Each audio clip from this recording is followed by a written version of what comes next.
And so, where does Donald Trump fit into all of this? Is he, did this process of democratic erosion that you describe in the book? Did it start before Trump, or was he kind of a symptom of it? Yeah, and it's a great question because in many ways I think there's a tendency to focus on Donald Trump. I mean, the spectacle of Trump and the latest, offensive tweet or whatever people respond to. But really, one of the points of our book is to say that these dynamics long preceded President Trump. That there's been a long-run process of polarization in American politics. Really, we argue, driven initially primarily by the radicalization of the Republican Party. In which there's kind of growing polarization where people on opposite sides of the partisan divide have begun to fear each other in ways that, again, reminds us of other countries. But this preceded Donald Trump, and it'll outlast Donald Trump. If Donald Trump is in office till 2020 or leaves office sooner, the implication of our book is really that these dynamics will still be there. And so it's those underlying problems that we could talk a lot more about that we think are really the thing that concern us. Mm-hmm. And so you mentioned political parties, and so what role do you see parties playing in this process of democratic decline? I know you talk in the book about parties, their role as gatekeepers and how they might have stepped away from that in more recent years.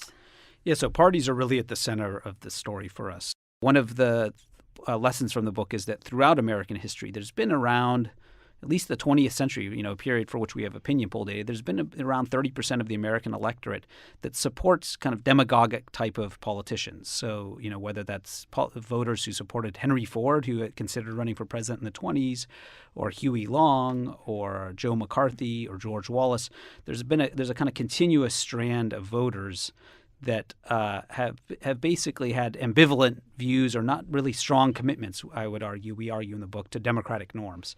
So what's changed is not that voters have changed. What's changed is that the role of parties has changed. And so political parties in particular, before the 1970s, the way that parties selected candidates for the presidency was often in what critics at the time rightly called smoke-filled back rooms, where party leaders got together. And what's changed since then is the introduction of primaries, which is generally a good thing. I mean, this has made the selection of candidates much more democratic. But the downside of this is that it's made it much easier for a demagogic politician to come along and to gain the nomination of a party.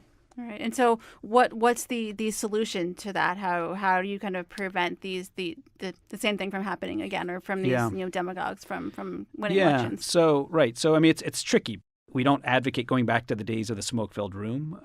That's certainly not the case. But there are kind of reforms around the edges that could make a difference. And in many ways, I think our presidential selection system is broken. And we've sort of known that for a long time, but it's only now, it's been right in front of us, but it's only now become apparent after the 2016 election. And so one kind of thing that makes a difference and has made a difference and would make a difference is the existence of superdelegates. I mean, so the Democratic Party has superdelegates where elected officials have an extra say in the selection of presidential candidates. So in addition to voters, Democratic Party voters, the superdelegates at conventions have a say. And a lot of people are critical of this and think that we should get rid of this in the Democratic Party. But what's interesting is the Republican Party does not have superdelegates. This is a reform introduced in the early 1980s. Had the Republican Party had superdelegates, one wonders, what would have the results look like? Would have Donald Trump actually won the nomination? What if he run, and what if he won? So that's one kind of reform. Yeah, it seems like maybe striking some type of compromise between the smoke-filled back room and a more of a popularity contest type of thing. Exactly. Right.